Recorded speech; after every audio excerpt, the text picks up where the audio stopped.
নমস্কার বন্ধুরা, সুপ্রভাত সকলকে। দেখো আকাশটা কি সুন্দর। তো ঘুম থেকে উঠেই চলে এসেছি আমি ওপরে। মেঘলা আকাশ, মনে তো হচ্ছে বৃষ্টি হবে। তো দেখা যাক, ভিডিওটা দেখতে থাকো, আশা করছি তোমাদের ভালো লাগবে। বৃষ্টি হলে মাঠগুলো এত সুন্দর দেখতে লাগে, একে তো সবুজে ভরা, মাঝে মাঝে জল। কিছুদিন পরই এখানে ধান চাষ শুরু হবে। তোমরা তো জানোই, জব না করলে আমার দিন শুরুই হয় না। সেই জন্য আগে ঠাকুরের জব করতে চলে এসেছি, তারপর ঠাকুর ঘরে যাবতীয় কাজকর্ম করে এবার নিচের কাজে যাব। ঠাকুর ঘরে এসে আগে গোপালকে জাগানো, তারপরে সব ফুল টুল পরিষ্কার করে ঠাকুর ঘর মুছে ঠাকুরের বাসন টাসন ধুয়ে রেডি করে দিয়ে তারপর তো মা পুজো করে।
তারপরে নিচে গেলাম। তিন্নি তো ঘুম থেকে উঠেই কান্না জুড়ে দিল, কারণ ওর বাবা ওর খুদে রান্নাবাটি থেকে পাওয়া কাপে চা খেয়ে নিয়েছে। এটাই ওর দোষ আর কি, সাজানো ছিল।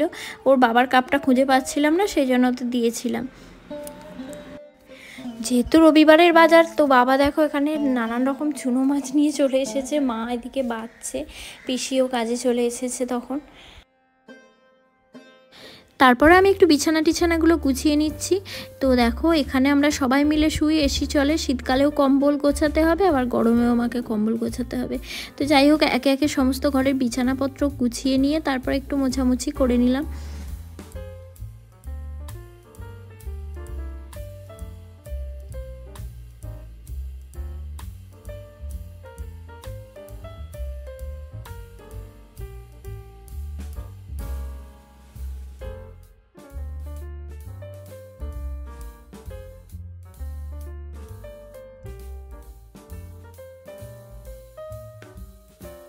মেয়েদের ঘর পরিষ্কার করে তারপরেই চলে এলাম আমাদের টুনাটুনির ঘরে। তো দেখো এখানে তিন্নি কার্টুন দেখছিল, আমি এগুলো মুছে নিলাম। 2-1 দিন ছাড়া ছাড়া করলেই প্রচুর ধুলো পড়ে যায়। একে তো সিমেন্টের, আবার রাস্তার ধারে।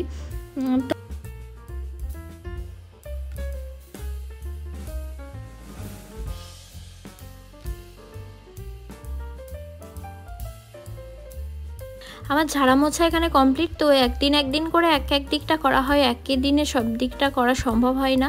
তো তারপরেই চলে গেলাম রান্না করতে। এখানে দেখো দাদা এনেছে মাটন। তো আমাদের প্রায় 1 যুগ পর বাড়িতে হচ্ছে মাটন রান্না, খাওয়া উঠেই গেছে। তোমরা তো অনেকেই জানো, বাবার শরীর অসুস্থতার কারণে তোমাদের দাদা ভাইয়েরও শরীর ঠিক না, তো সেই জন্য হয় না। তারপরে রান্না করতে করতে এখানে আমি একটু রিলসও করে নিলাম। তারপরে শুরু হলো ঝমঝমে বৃষ্টি। তারপরে গেলাম ছাদে। আমার ছাদে বৃষ্টি দেখতে দারুণ ভালো লাগে। তিন্নিও যায় আমার সাথে সাথে, একটু জল ঘাটাও হয় আর কি। তো মুষলধারে বৃষ্টি শুরু হলো। তারপরে কিভাবে যে রথ হবে সেটাই চিন্তা হচ্ছিল, কিন্তু বৃষ্টিটা সেরকম হয়নি, একটুখানি হয়েই থেমে গিয়েছিল পরে। তারপর আর একদম ভিডিও করার সময় হয়নি, সোজা চলে যাচ্ছি রথ দেখতে। আমরা দেখো আমার 2 মেয়ে, তিন্নি মুন্নি রেডি হয়ে গেছে, আমিও যাচ্ছি। আমরা টোটো করে যাচ্ছিলাম, ওর বাবা দোকান থেকে যাবে। তো দেখো আমরা যাচ্ছি, প্রচণ্ড ভিড় রথতলায়। কিভাবে ঢুকবো বুঝতে পারছিলাম না, ওর বাবা একটু এগিয়ে গিয়ে দাঁড়িয়েছিল। আমি আমার বিয়ের পর এসেই দেখি যে আমাদের এখানে এত বড় রথ হয়। আসলে আমার বাপের বাড়ির ওই সাইডে রথ ছিল না, 10 ঘোড়া যেতে হতো আমাদের রথ দেখতে। তো যাই হোক, এখানে রথ হয়, রথতলায় ভীষণ ভিড় হয় আর খুব বড় রথও হয়।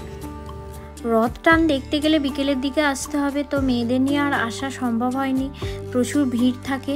তো সেই জন্য এবছর আর রথ টান দেখতে আসতে পারলাম না।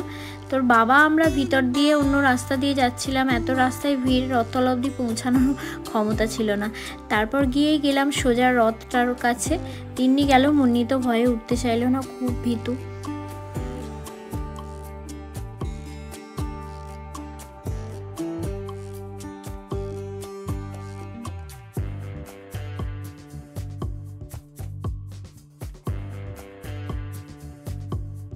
এত ভিড়াভিড়ির মধ্যে ঢুকতেই পারছিলাম না। ওর বাবা বলছে বাড়ি চলো, কিচ্ছু কিনতে হবে না, তো এই ভিড়ে আমি ঢুকতে পারবো না। আমি বললাম দেখো মেয়েগুলো বায়না করবে বাড়িতে গিয়ে, যাই হোক করে ঢুকে মোটামুটি ওদের জন্য একটু অন্তত কিছু নাও।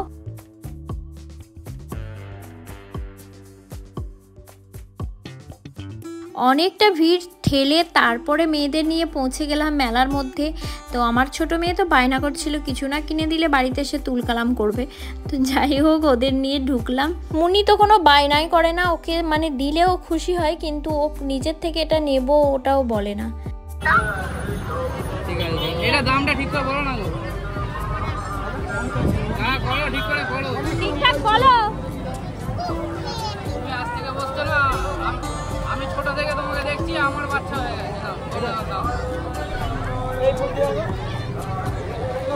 শেষ পর্যন্ত দেখো তিন্নির সমস্ত খেলনা বাদ দিয়ে একটা ফ্যান পছন্দ হলো, আর মুন্নিকে কি পোকেমন না কি একটা দেখতে ওটা কিনলো, ওটা সেটা ওর বোনেরই চয়েস আর কি।